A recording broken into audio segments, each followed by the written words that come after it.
ಈಗ 100 ವರ್ಷ ಆಯ್ತಲ್ಲ ಸರ್ ಇವ್ರದ್ದು RSSದು 10 ಸಾಧನೆ ಕೇಳಿದ್ದೀನಿ. 10 ಸಾಧನೆ ಹೇಳಿದಾರ ಸರ್? ನಮ್ಮ ಜಿಲ್ಲೆಯ ಮುಖ್ಯ ರಸ್ತೆ, ಕೇಂದ್ರ ಬಸ್ ನಿಲ್ದಾಣದ ರಸ್ತೆ ನೋಡಿ ಒಂದ್ಸಲ ಓಡಾಡಿ ನೋಡಿ ಸರ್, ಯಾವ ತರ ಹೊಂಡಗಳು ಬಿದ್ದಿದಾವ ಅಂತ ಹೇಳಿ. ಯಾಕೆ ನಮ್ಮ ಕಲಬುರಗಿ ಅಭಿವೃದ್ಧಿ ಮಾಡಕ್ ಆಗ್ಲಿಲ್ಲ ಇವರಿಗೆ? ಯಾಕೆ ಕಲಬುರಗಿಯಲ್ಲಿ ಮೂಲಭೂತ ಸೌಕರ್ಯಗಳಿಲ್ಲ? ಒಂದು ಕುಡಿಯಲು ಶುದ್ಧ ನೀರು ಕಲಬುರಗಿಯಲ್ಲಿ ಇಲ್ಲ ಸರ್. ನೀವು ನೋಡಿ ಚರಂಡಿ ನೀರು ಕಲಬುರಗಿಯಲ್ಲಿ ಬರ್ತಾ ಇದೆ. ಇದನ್ನ ವಿಷಯ ನೀವು ಮಾಡಲ್ಲ, ಯಾವಾಗ ನೋಡಾಗ ವಿಷಾಂತರ ಮಾಡ್ತೀರಾ. ನಾನು ಇವತ್ತಿನ ಪೇಪರ್ ಅಲ್ಲಿ ನೋಡಿದ್ದೇನೆ, ಸೇಡಮ್ಮ ಮಳಖೇಡಲ್ಲಿ ಯಾರೋ ಗ್ರಂಥ ಪಾಲಿಕೆಯರು ಸುಸೈಡ್ ಮಾಡ್ಕೊಂಡಿದಾರಂತೆ. ಅವರಿಗೆ 3-4 ತಿಂಗಳಿಂದ ಸಂಬಳ ಬಂದಿಲ್ಲ ಅಂತೆ. ಒಂದು ಶೌಚಾಲಯ ಇಲ್ಲ ಸರ್, ಒಂದು ಮನೆ ಇಲ್ಲ. PMGSY ಯೋಜನೆ, ಎಷ್ಟೋ ಯೋಜನೆಗಳು, ವಸತಿ ಯೋಜನೆಗಳು ಬಂದಿದ್ದಾವೆ. ಬಡವರಿಗೆ ಬಿದ್ದಂತ ಮನೆಗೆ 5 ಲಕ್ಷ ಕೊಡಬೇಕಾದ್ರೆ ಲಂಚ ಕೇಳ್ತಾ ಇದ್ದಾರೆ. ಅದನ್ನ ಕಡಿವಾಣ ಹಾಕಲು ನೀವೇನು ಮಾಡ್ತಾ ಇಲ್ಲ.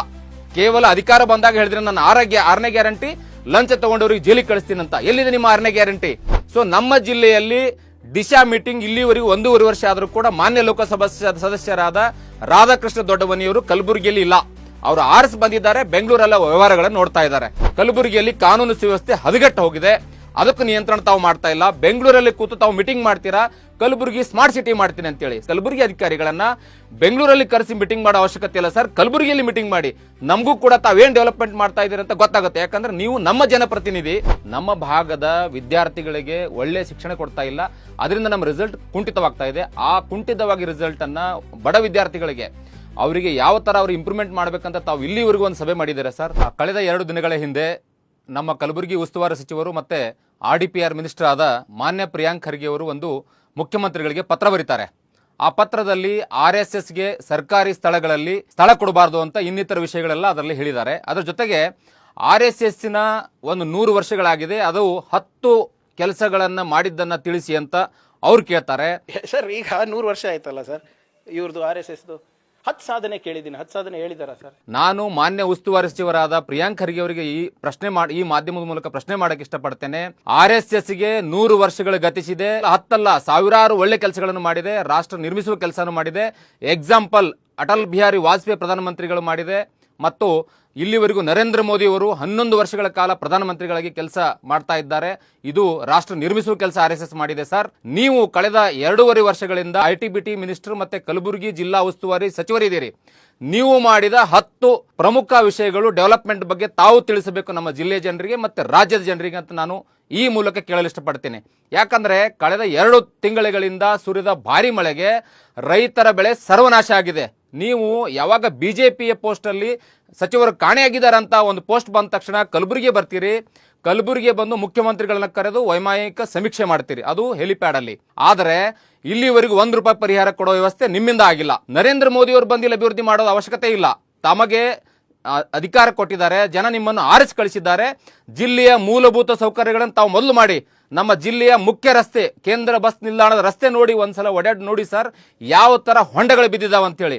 ಇಲ್ಲಿವರೆಗೂ ಮಹಾನಗರ ಪಾಲಿಕೆಯೂ ಕೂಡ ತಮ್ಮ ಆಡಳಿತದಲ್ಲಿದೆ, ನಿಮ್ಮದೇ ಮೇಯರ್ ಇದ್ದಾರೆ.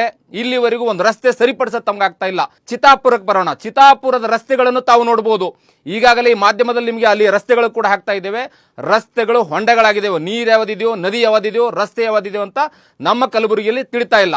ಅದರಲ್ಲಿ ಮೂಲಭೂತ ಸೌಕರ್ಯಗಳನ್ನ ಕೊಡಲಿ ನಿಮ್ಮ ಕುಟುಂಬ ಕಳೆದ 52 ವರ್ಷಗಳಿಂದ 1972ರಿಂದ 2025ರವರೆಗೂ ಮಾನ್ಯ ಮಲ್ಲಿಕಾರ್ಜುನ ಖರ್ಗೆ ಅವರು ಒಂದು ಎಲ್ಲ ಉನ್ನತ ಹುದ್ದೆಯಲ್ಲಿದ್ದಾರೆ.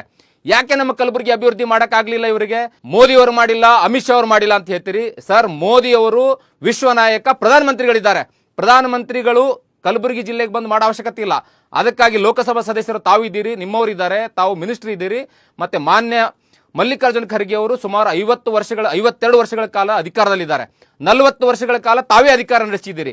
ಯಾಕೆ ಕಲಬುರಗಿಯಲ್ಲಿ ಮೂಲಭೂತ ಸೌಕರ್ಯಗಳಿಲ್ಲ? ಒಂದು ಕುಡಿಯಲು ಶುದ್ಧ ನೀರು ಕಲಬುರಗಿಯಲ್ಲಿ ಇಲ್ಲ ಸರ್. ನೀವು ನೋಡಿ ಚರಂಡಿ ನೀರು ಕಲಬುರಗಿಯಲ್ಲಿ ಬರ್ತಾ ಇದೆ. ಇದನ್ನ ವಿಷಯ ನೀವು ಮಾಡಲ್ಲ, ಯಾವಾಗ ನೋಡಾಗ ವಿಷಾಂತರ ಮಾಡ್ತೀರಾ.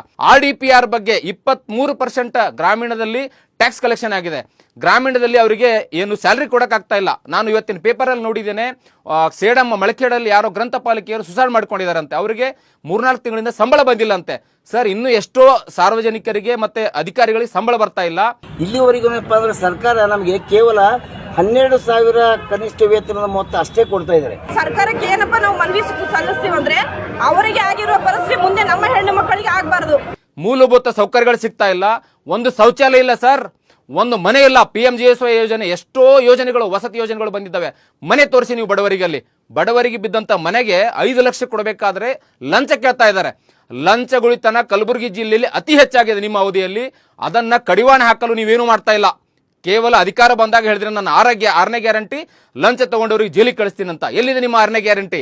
ನಿಮ್ಮ 6ನೇ ಗ್ಯಾರಂಟಿ ಹಳ್ಳ ಹಿಡಿದೋಗಿದೆ. ಸೊ ಪ್ರಿಯಾಂಕ್ ಖರ್ಗೆ ಅವರೇ, ಮಾನ್ಯ ಉಸ್ತುವಾರಿ ಸಚಿವರೇ, ಸರ್ ನಿಮ್ಗೆ ನಾನು ಮನವಿ ಮಾಡ್ತೇನೆ, ಕಲಬುರಗಿಯಲ್ಲಿ ತಾವು ಕೂತು ಅಧಿಕಾರಿಗಳನ್ನು ಸಭೆ ಮಾಡಬೇಕು. ಅದ್ರ ಜೊತೆಗೆ ಇನ್ನೊಂದು ದಿಶಾ ಅಂತಿದೆ, district development coordination and meeting committee ಅಂತ ಹೇಳಿ. ಮಾನ್ಯ ಲೋಕಸಭಾ ಸದಸ್ಯರು 1.5 ವರ್ಷ ಆಗಿದೆ, ಇಲ್ಲಿವರೆಗೂ ಕೂಡ ಒಂದು ಸಭೆನೂ ಕೂಡ ಅದನ್ನು ಮಾಡಿಲ್ಲ. ಸರ್ ನಿಮಗೆ ನಿಯಮಗಳು ಗೊತ್ತಿಲ್ವಾ? ದಿಶಾ ಅದು ಕೇಂದ್ರ ಸರ್ಕಾರದ ಗ್ರಾಮೀಣಾಭಿವೃದ್ಧಿ ಸಚಿವಾಲಯದ ಪ್ರತಿ ವರ್ಷ ಕ್ವಾರ್ಟರ್ಲಿ 1 ಮೀಟಿಂಗ್ ಮಾಡಬೇಕು, ವರ್ಷಕ್ಕೆ 4 ಮೀಟಿಂಗ್ ಕಡ್ಡಾಯವಾಗಿ ಮಾಡಬೇಕಂತ ಈಗಾಗಲೇ ಕೇಂದ್ರ ಸರ್ಕಾರದಿಂದ ನಮ್ಮ CS ಅವರಿಗೆ ಹಲವಾರು ಲೆಟರ್ ಬರೆದಿದ್ದಾರೆ. ಸರ್ ತಾವು ಒಂದು ಸ್ವಲ್ಪ ಲೆಟರ್ನ ಓದಿ. ಆ ಲೆಟರಲ್ಲಿ ನೀವು ಮೀಟಿಂಗ್ ಮಾಡಬೇಕು, ಅಲ್ಲಿ ಕೇಂದ್ರ ಸರ್ಕಾರದ ಯೋಜನೆಗಳನ್ನ ಜನರಿಗೆ ಮುಟ್ತಾ ಇದೆಯಿಲ್ಲ ಅಂತ ಹೇಳಿ ಲೋಕಲ್ ಆಡಳಿತ, ಮುನ್ಸಿಪಾಲಿಟಿ ಇರ್ಬೋದು, ಗ್ರಾಮ ಪಂಚಾಯತಿ ಇರ್ಬೋದು, ಮತ್ತೆ ತಾಲೂಕ್ ಪಂಚಾಯತ್ ಅಧಿಕಾರಿಗಳು ಮತ್ತೆ ಜನಪ್ರತಿನಿಧಿಗಳನ್ನು ಕೂಡಿಸ್ಕೊಂಡು MP ಅವರು ಮೀಟಿಂಗ್ ಮಾಡಬೇಕಾಗತ್ತೆ. ಒಂದು ಮೀಟಿಂಗ್ ಕೂಡ ತಾವು ಮಾಡಿಲ್ಲ.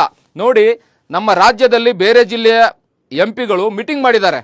ಇಲ್ಲಿ ನಾವು ನೋಡಿದ್ರೆ 25-26ನೇ ಸಾಲದಲ್ಲಿ ನಾವು ಹೊಡೆದು ನೋಡಿದ್ರೆ, ಡೇಟ್ ವೈಸ್ ನಾವು ಕ್ವಾರ್ಟರ್ ನೋಡಿದ್ರೆ ಈಗಾಗಲೇ ಕೆಲವೊಂದು ಮೀಟಿಂಗ್ಗಳು ಆಗಿದ್ದಾವೆ. ಸೊ ನಮ್ಮ ಜಿಲ್ಲೆಯಲ್ಲಿ ದಿಶಾ ಮೀಟಿಂಗ್ ಇಲ್ಲಿವರೆಗೂ 1.5 ವರ್ಷ ಆದರೂ ಕೂಡ ಮಾನ್ಯ ಲೋಕಸಭಾ ಸದಸ್ಯರಾದ ರಾಧಾಕೃಷ್ಣ ದೊಡ್ಡಮನಿಯವರು ಕಲಬುರಗಿಯಲ್ಲಿ ಇಲ್ಲ. ಅವರು ಆರಿಸಿ ಬಂದಿದ್ದಾರೆ, ಬೆಂಗಳೂರಲ್ಲ ವ್ಯವಹಾರಗಳನ್ನು ನೋಡ್ತಾ ಇದ್ದಾರೆ. ನಮ್ಮ ಜಿಲ್ಲೆಯ ಗೋಳು ಕೊಳ್ಳೋರು ಯಾರು? ರೈತರ ಗೋಳು ಕೊಳ್ಳೋರು ಯಾರು?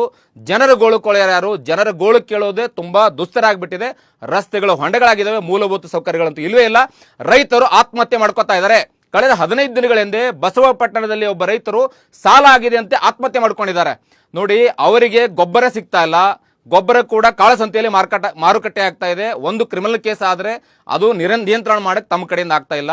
ಕಲಬುರಗಿಯಲ್ಲಿ ಕಾನೂನು ಸುವ್ಯವಸ್ಥೆ ಹದಗೆಟ್ಟು ಹೋಗಿದೆ, ಅದಕ್ಕೂ ನಿಯಂತ್ರಣ ತಾವು ಮಾಡ್ತಾ ಇಲ್ಲ. ಬೆಂಗಳೂರಲ್ಲಿ ಕೂತು ತಾವು ಮೀಟಿಂಗ್ ಮಾಡ್ತೀರಾ, ಕಲಬುರಗಿ ಸ್ಮಾರ್ಟ್ ಸಿಟಿ ಮಾಡ್ತೀನಿ ಅಂತೇಳಿ. ಸರ್ ಕಲಬುರಗಿ ಅಧಿಕಾರಿಗಳನ್ನ ಬೆಂಗಳೂರಲ್ಲಿ ಕರೆಸಿ ಮೀಟಿಂಗ್ ಮಾಡೋ ಅವಶ್ಯಕತೆ ಇಲ್ಲ ಸರ್, ಕಲಬುರಗಿಯಲ್ಲಿ ಮೀಟಿಂಗ್ ಮಾಡಿ.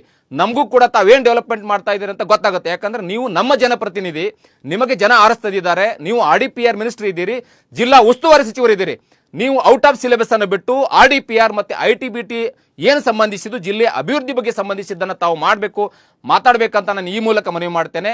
ಅದರ ಜೊತೆಗೆ ನಮ್ಮ ಕಲಬುರಗಿ 2025ನೇ ವರ್ಷದ PUC ರಿಸಲ್ಟ್ ನೋಡಿ ಸರ್, PUC ರಿಸಲ್ಟ್ 55% ಬಂದಿದೆ. ನಾವು 31ನೇ ಸ್ಥಾನದಲ್ಲಿದ್ದೇವೆ. SSLC ರಿಸಲ್ಟ್ ಕೂಡ ಕೊನೆ ಸ್ಥಾನದಲ್ಲಿದ್ದೇವೆ.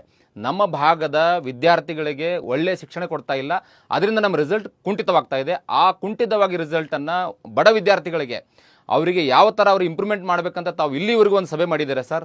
ಬೆಂಗಳೂರಲ್ಲಿ ಕೂತು ಸಭೆ ಮಾಡಿದ್ದೀರಾ, ಆದರೆ ಕಲಬುರಗಿಯಲ್ಲಿ ಕೂತು ಎಲ್ಲ ಪ್ರಾಂಶುಪಾಲರನ್ನ ಮತ್ತು ಮುಖ್ಯ ಗುರುಗಳನ್ನು ಕರೆದುಕೊಂಡು ತಾವು ಒಂದು ಸಭೆ ಮಾಡಿ ಎಲ್ಲಿ ನಾವು ಬಿದ್ದಿದ್ದೇವೆ, ಎಡವಿದ್ದೇವೆ ಅಂತ ತಾವು ನೋಡಬೇಕು. ಮೂಲಭೂತ ಸೌಕರ್ಯಗಳು ಫಸ್ಟ್ ಅಲ್ಲಿಲ್ಲ ಶಾಲೆಗಳಿಗೆ, ಸರ್ಕಾರಿ ಶಾಲೆಗಳಲ್ಲೂ ಬೀಳೋ ಪರಿಸ್ಥಿತಿ ಇದ್ದಾವೆ.